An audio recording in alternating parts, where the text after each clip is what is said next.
Bismillahirrahmanirrahim. Assalamualaikum warahmatullahi wabarakatuh.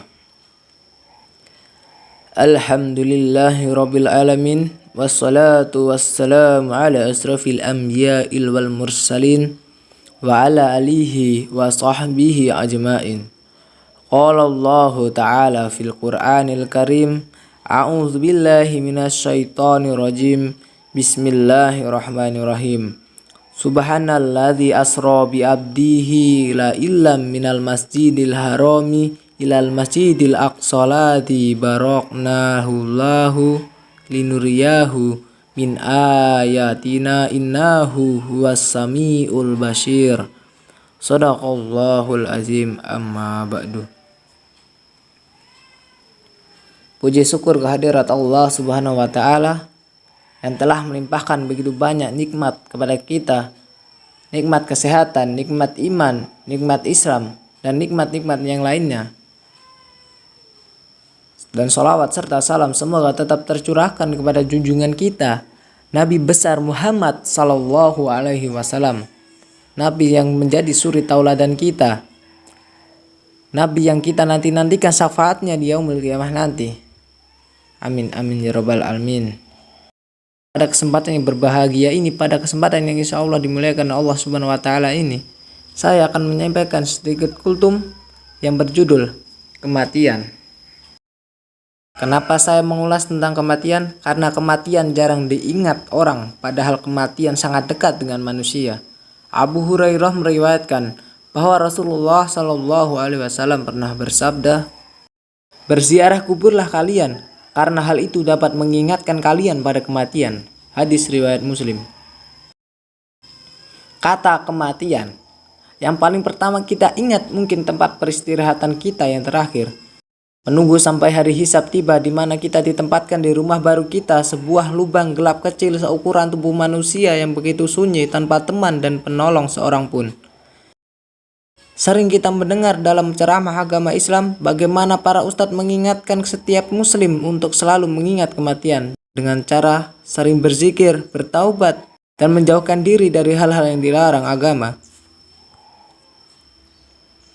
Adapun manfaat-manfaat dari mengingat kematian. Yang pertama, selalu berbuat kebaikan dan takut untuk berbuat maksiat. Yang kedua, menjadi rajin beribadah. Yang ketiga, tidak cinta dunia berlebihan, karena harta dan segala sesuatu yang kita cintai di dunia akhirnya akan kita tinggalkan, dan pada saat kematian tiba, kita hanya menggunakan kain kafan saja. Yang keempat, bila menghadapi cobaan lebih sabar dan kuat, karena tahu siksa di alam kubur dan siksa pada hari hisab lebih dahsyat. Yang kelima, bertaubat. Dan yang keenam, selalu bersikap rendah hati dan tidak sombong. Dan masih banyak lagi manfaat-manfaat mengingat kematian. Sering seseorang bila ingat akan kematian yang dapat menghampiri kapan saja, menjadi begitu taat beribadah, bersedekah, dan sangat sayang kepada keluarganya. Tetapi orang yang lebih sering lupa akan akhir hidupnya yang bisa datang kapan saja, dengan lebih mencintai dunia secara berlebihan, tetapi cintanya pada akhirat hanya sedikit saja, malah seolah-olah lupa bahwa kematian dapat menjemput kapan saja. Zar'ah Ibnu Abdillah meriwayatkan bahwa Nabi Shallallahu Alaihi Wasallam pernah bersabda, "Manusia itu lebih mencintai kehidupan, padahal kematian itu lebih baik baginya.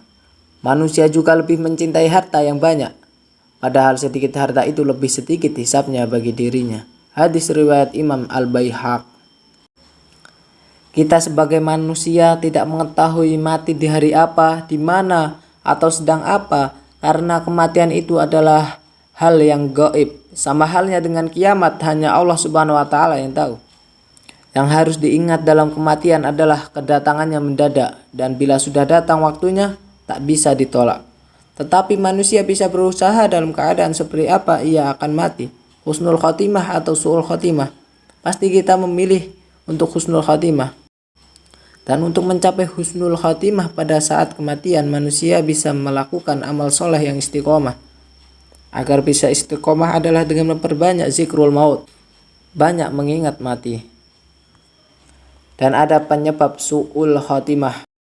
Menurut sebagian ulama ada 4 faktor, yaitu yang pertama mengabaikan sholat, yang kedua minum khamr, yang ketiga durhaka kepada kedua orang tua, yang keempat menyakiti kaum muslim.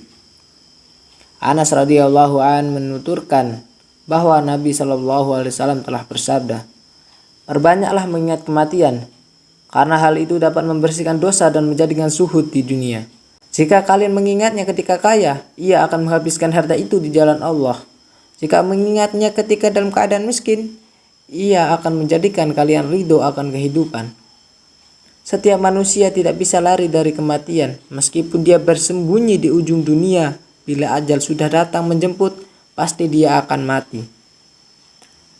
Bila Allah Subhanahu wa Ta'ala menghendaki maut akan datang di mana dan kapan saja, sesuai dengan firman-Nya, katakanlah bahwasannya kematian yang kamu lari daripadanya, maka sesungguhnya ia akan menemui kamu. Quran Surat Al-Jumu'ah ayat 8. Demikian pula dalam surat Al-Kahf ayat 19, Allah Subhanahu wa Ta'ala berfirman, yang artinya, "Dan datanglah sakaratul maut dengan sebenarnya, demikianlah yang kamu tidak dapat melarikan diri daripadanya."